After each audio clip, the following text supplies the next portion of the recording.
Friends, તો આજે આપણે ડેલ્ટા ડેલ્ટા કનેક્શનની અંદર પહેલો કનેક્શન ડાયાગ્રામ જે છે DD0 એ સમજવાના છીએ.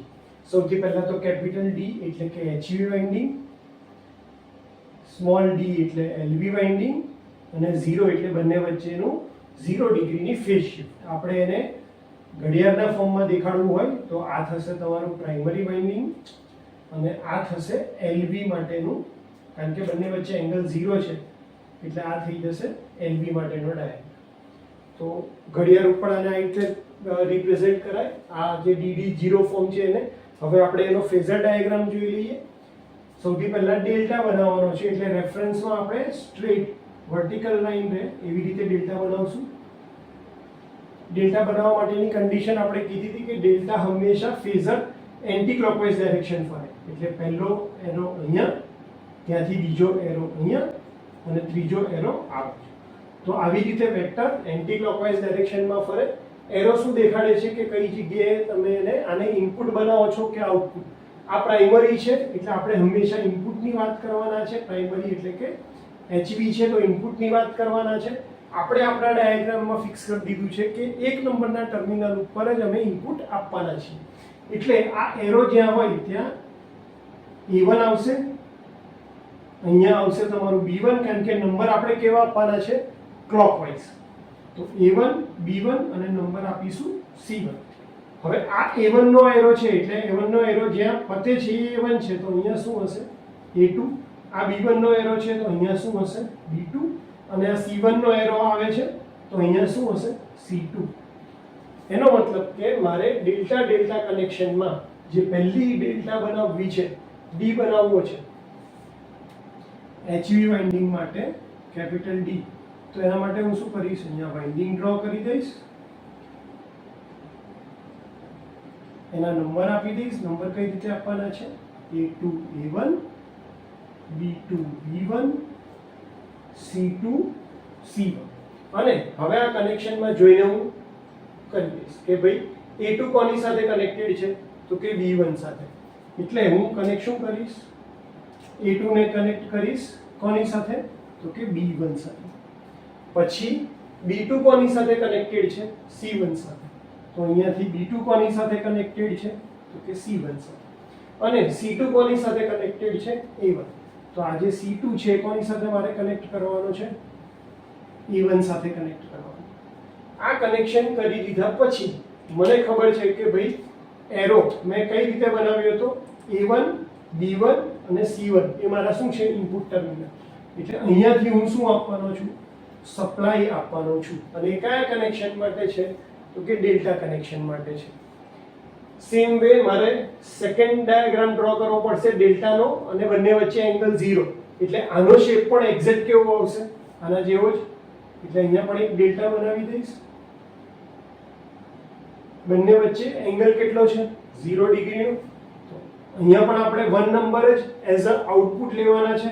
તો અહીંયા આવી જશે small a1, small b1, small c1. જો આ a1 હોય તો અહીંયા શું આવશે a2, કારણ કે આપણે એરો કઈ રીતે ડ્રો કરવાના છે ફેઝરની ડાયરેક્શનમાં એન્ટી ક્લોકવાઇઝમાં.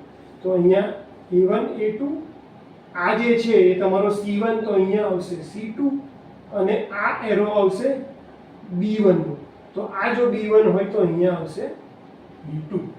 એટલે કે મારે સેકન્ડરી સાઈડ ઉપર કનેક્શન કઈ રીતે કરવા પડશે, આવી રીતે. તો મને શું મળશે, ડેલ્ટા અને ડેલ્ટા વચ્ચે કેટલા ડિગ્રીનો એંગલ મળશે 0. તો હું અહીંયા સેકન્ડરી પણ ડ્રો કરી દઉં. આવા નંબર કઈ રીતે આપશું તો કે small a1 a2, small b1 b2 અને સ્મોલ c1 c2. હવે મારે કનેક્ટ કોને કોને કરવાના છે તો કે a2 સાથે કનેક્ટ કરવાનો છે b1. તો હું a2 સાથે કનેક્ટ કરી દઈશ b1. એટલે અહીંયા થશે a2 કનેક્ટ થશે b1 સાથે. b2 કોની સાથે કનેક્ટ થશે c1 જોડે, તો b2 કોની સાથે કનેક્ટ થશે c1 સાથે. અને c2 કોની સાથે કનેક્ટ થશે તો કે a1 સાથે. તો જે આપણો c2 છે એ આપણે કનેક્ટ કોની સાથે કરશું તો પાછળથી અહીંયાથી એરો લઈ અને a1 સાથે કનેક્ટ કરીશું.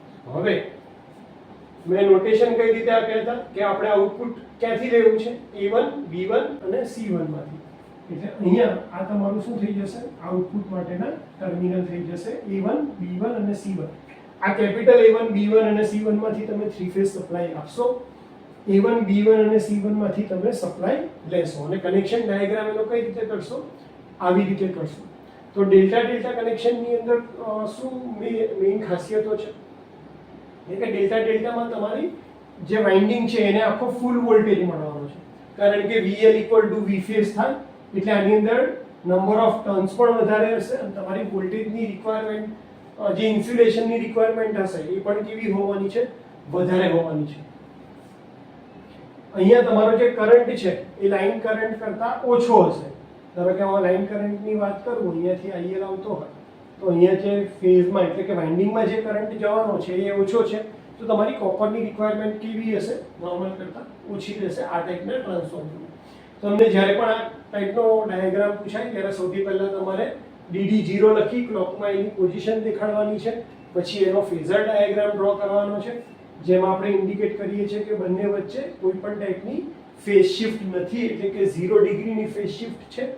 અને બીજી વસ્તુ કે પ્રાઇમરીમાં તમે કોને કનેક્ટ કરો છો તો કે A2 B1 B2 C1 અને C2 A1 ને કનેક્ટ કરી સેમ વે 0 ડિગ્રી માટે તમારે સેકન્ડરી સાઈડ LV માં કયું કનેક્શન કરવું પડે છે ડેલ્ટાનું કઈ રીતે તો કે A2 B1 સાથે B2 C1 સાથે અને C2 A1 સાથે તમે કનેક્ટ કરો ત્યારે તમને કેટલા ડિગ્રીનો ફેઝ શિફ્ટ મળે છે 0 ડિગ્રીનો ફેઝ શિફ્ટ મળે છે.